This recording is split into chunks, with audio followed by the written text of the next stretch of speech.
1000 हम युवाओं को भी बसेस देने जा रहे हैं, जिसमें डीजल बसेस पर 30% सब्सिडी देने जा रहे हैं और इलेक्ट्रिकल बसेस पर हम 50% सब्सिडी देने जा रहे हैं। उसमें स्टूडेंट्स को फ्री होगा, महिलाओं को 50% होगा और सरकार की तरफ से उनको जो इलेक्ट्रिकल बस खरीदेगा उसे 80,000 रुपया हर महीना मिलेगा और 5 साल तक 80,000 रुपया उसको मिलता रहेगा जो इलेक्ट्रिकल बस खरीदेगा। और जो डीजल बस खरीदेगा उसमें 30% सब्सिडी दी जाएगी और उसको 50,000 रुपया महीना सरकार की तरफ से मिलेगा।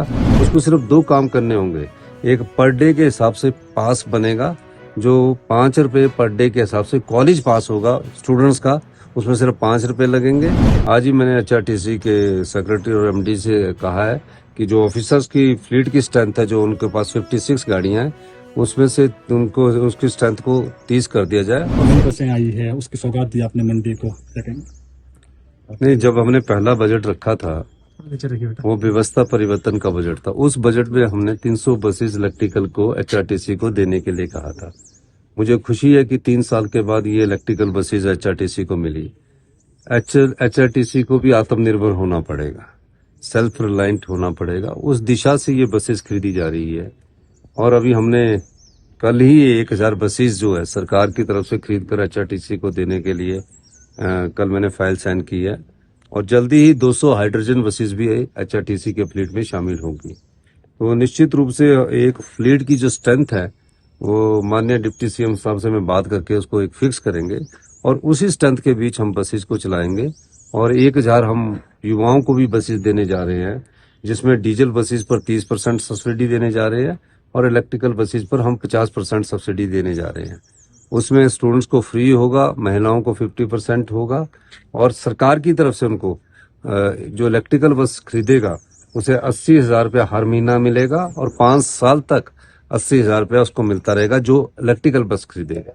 और जो डीजल बस खरीदेगा उसमें 30% सब्सिडी दी जाएगी और उसको 50,000 रुपया महीना सरकार की तरफ से मिलेगा। उसको सिर्फ 2 काम करने होंगे। एक पर डे के हिसाब से पास बनेगा, जो 5 रुपये पर डे के हिसाब से कॉलेज पास होगा स्टूडेंट्स का, उसमें सिर्फ 5 रुपये लगेंगे।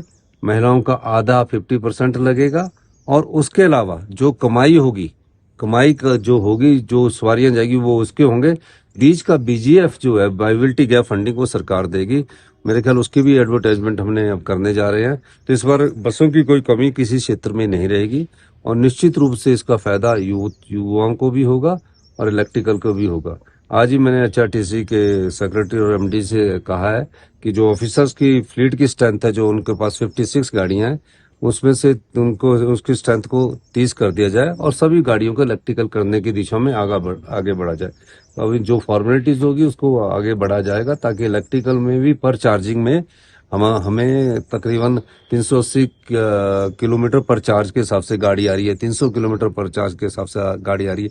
मैं जो अपनी इलेक्ट्रिकल व्हीकल में चल रहा हूँ, ये 3 साल से मैं इसी में चल रहा हूँ, इसकी बहुत अच्छी एवरेज है। तो निश्चित रूप से जो अधिकारी है HRTC वाले, उनको हमने कहा कि इसकी स्ट्रेंथ भी कम करनी है और इसको इलेक्ट्रिकल में कन्वर्ट करना है और मैंने सेक्रेटरी साहब को दिशा निर्देश दिया कि इस बारे में जल्दी ही सोचकर आगे बढ़े।